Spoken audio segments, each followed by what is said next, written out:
the almost otherworldly sounds of the bass vina and the tabla to the very much down-to-earth ministries of two women who came late in life to the study of divinity and social service. Maggie Helwig was a published poet, a novelist, and then she turned to the cloth. And Stacey Campbell was a successful marketing executive who became the CEO of the Prison Fellowship of Canada. Both pursue their work from a very strong Christian perspective and faith. So we'll start with Maggie.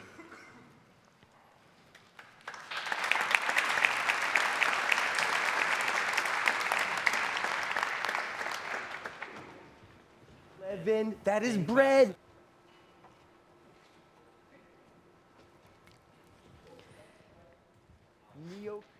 Thank you for having me. For some reason, I've been asked a lot over the last year particularly to write and talk about my life as a story of transformation, as if being a writer who's ordained a priest is like becoming a werewolf or something. I've never experienced my life as one of dramatic transformation. It's been much more about continuity. On the other hand, a lot of people seem to find it difficult to believe that I'm a priest at all, so maybe I just haven't transformed very successfully into my wolf form or something, I don't know. I wasn't brought up a Christian, and if there's any transformation in the story, it happens much earlier, but there is a fundamental continuity. I was brought up by artists. I was brought up with literature and music and theater, and also with a very strong social ethic. And because of all those things, I grew up on an odd sort of margin. By the standards of Kingston, Ontario in the 60s, my parents were very strange. My father had long hair, my mother walked around barefoot, they did experimental theater, and they both taught in the prisons, which was a huge part of my life growing up. I spent a lot of time with people who were in and out of custody, and with aspiring artists of various kinds, and the line between them was always a little bit permeable. And that was the ordinary world for me, and it still is. This intense world of care and beauty, of the knowledge of deprivation and poverty and exclusion and what it does to people, and of occasional violence, of occasional disruption, of the knowledge that the world hurts a great deal, but that we mustn't try to turn away from that pain. And my father sang. And this was more important in my life than it might seem, because if you're an amateur singer and you love choral music, where you're going to end up is the Anglican Church.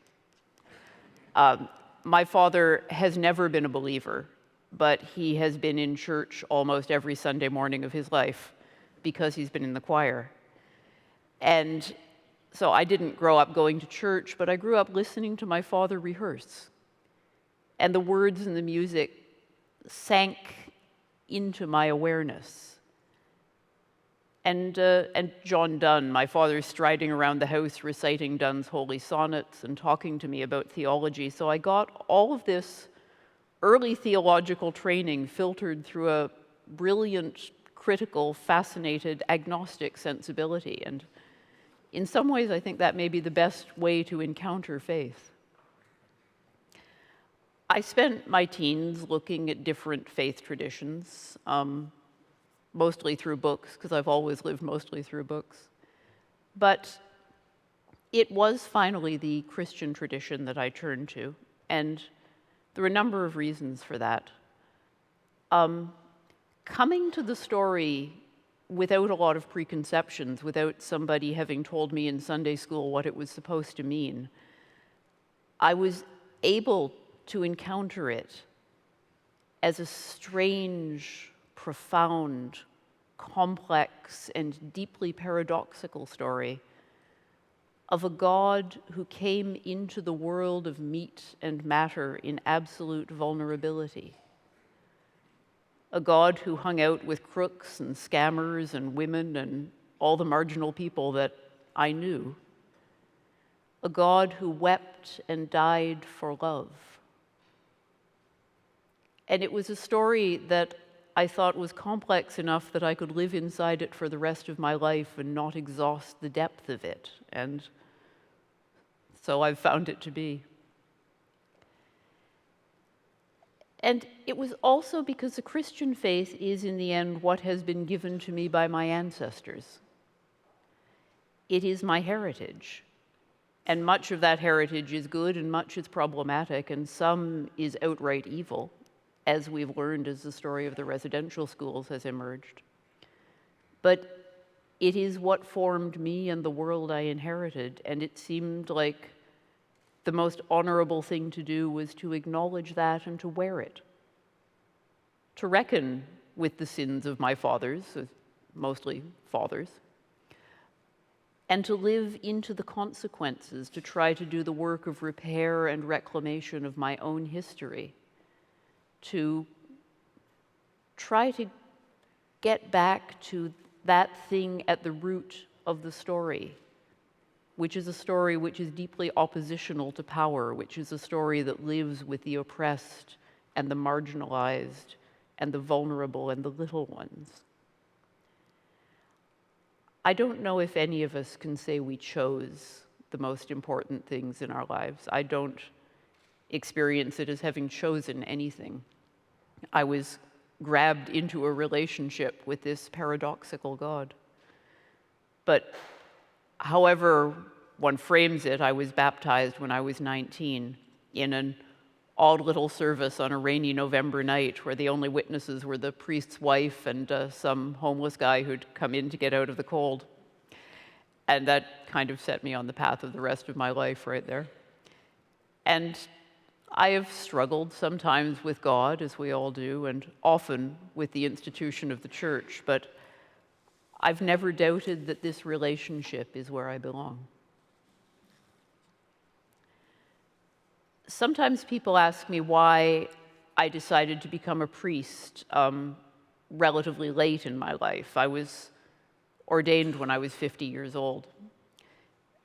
That's not really a question I can answer in the form in which it's asked, not only because I'm not sure I ever decided as such to do this. I think God decided I was going to do this, but mostly because I was aware of the drawing towards this, the vocation to priestly ministry from pretty much the day after I was baptized, and I knew I wasn't ready. I knew I was a long way from ready, and it took me a very long time to be ready. There's a formation that you need and that I needed at great length. Some people don't need quite such a long formation as I do, but I'm difficult material to work with. The only thing I've been aware of longer is my vocation as a writer, which has been part of me from really the earliest point at which I could form coherent thoughts. I've always known I was a writer. And I think that the two are related. I think being a priest and being a writer are vocations that have some significant similarities. First of all, and probably most superficially, they're both the occupations of generalists. People who know a little bit about a lot of things and not a great deal about anything. As a writer, I have had to know about simultaneous interpretation, the physiology of gunshot wounds, international criminal law, how often teenage girls used the word random in 2002, how to climb onto the roof of Toronto City Hall, among other things. As a priest, I've needed to know basic first aid, contemporary trends in postmodern theology, the best route to the wildlife hospital, patristic biblical interpretation, how to get wax off a shirt, the poetry of Philip Larkin, the locations of all the emergency shelters in downtown Toronto, and how to anchor a bronze statue in the ground, among other things.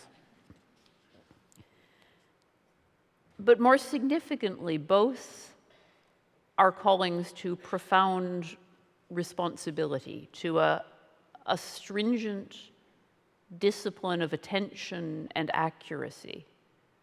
Both are governed, or should be governed, by deeply countercultural values, values which require us to set aside received ideas about success or importance.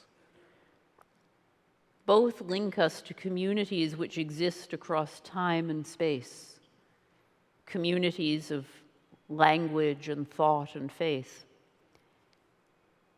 And both will compel us to go into some of the darkest places of the street and the darkest places of the psyche, knowing we can probably do very little good there, but that we must, at the very least, bear witness. When my third novel was chosen as a one-book Toronto, one of the first interviews I did, the first question the interviewer asked me was, how do you square this novel with being a priest? Because this novel contains some pretty dark stuff. And I thought, what is it that you think priests do? I sit in nicely lit offices praying all day.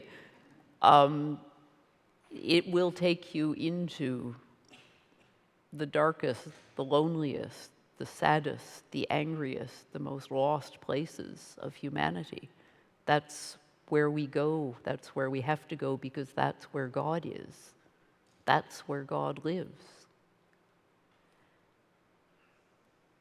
I've often thought that artists understand more about sacrifice, about what you have to give up and where you have to go to answer a calling, than a lot of religious people in our society today ever do. Voluntary poverty, obscurity, the daily hopeless struggle to create some kind of meaning out of the random fall of particles.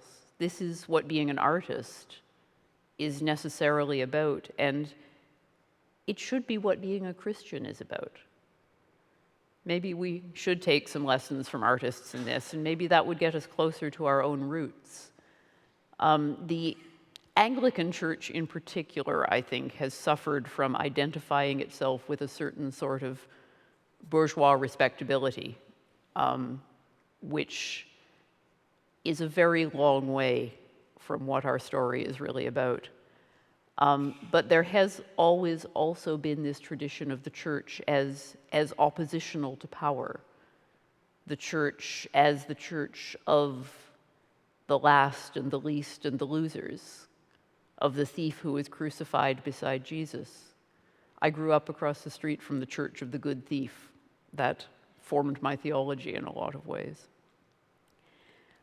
The Desert Fathers and Mothers. You can open Basil the Great in the 4th century and see him saying, effectively, property is theft. That's hardly even a paraphrase. All sorts of movements. I've been very influenced by a medieval movement called the Beguines, which was communities of laywomen who took usually temporary vows, lived in community in the middle of the emerging Northern European cities, worked with the poor, provided medical care, food, worked in the arts, had a stringent discipline of prayer. Nobody started this on purpose. It just happened. A bunch of women just started doing this, and everybody was kind of freaked out by it, and eventually the institutional church stamped it out. But this has always been there. It will always be there. And I'm lucky enough right now, I think, to be at a remarkable little church, St. Stephen in the Fields in Kensington Market, which is really a poor church among the poor, the church of the people who have nowhere else to go, the church of the confused and the losers and the the wanderers and the tax collectors and prostitutes of our day, the most radically diverse community I have ever had the good fortune to be in, culturally, racially, economically. It's a remarkable place, and every day is a struggle for survival, because that's what it's about, being a poor church among the poor, and you never know what's going to happen next, and it's probably going to confuse you, and it may frighten you, and it may be very strange, but it is a beautiful and wonderful place to work. And that kind of brings for me a lot of the threads of my life together. It is an attempt to preserve a vision in the ruins, to construct something upon which to rejoice, as Eliot says, out of the wreckage. It takes you into the heart of the pain and the need to speak to it, to speak comfort to the afflicted and affliction to the comfortable, to be in that story of the God who came to us as us and wept and died for love. Thank you. Sorry? I go that way. Thank you. I go that way. I always do that. Can't tell left from right. Thank you, Maggie. Thank you. You all might want to know that Maggie's been arrested 100 times. No, that is an exaggeration. Yeah? How many times have you been arrested? I don't know. I lost count, but I'm sure it's not 100. All right. That was And how many times have you gone to jail? 5 or 6. Not for long periods. The longest time I was in was for 10 days. And So. what was your crime? I sat in the road outside the Defense Department in Ottawa. The other prisoners, I have to say, found that quite hilarious. The sort of, you know what she's in here for? She was sitting in the road.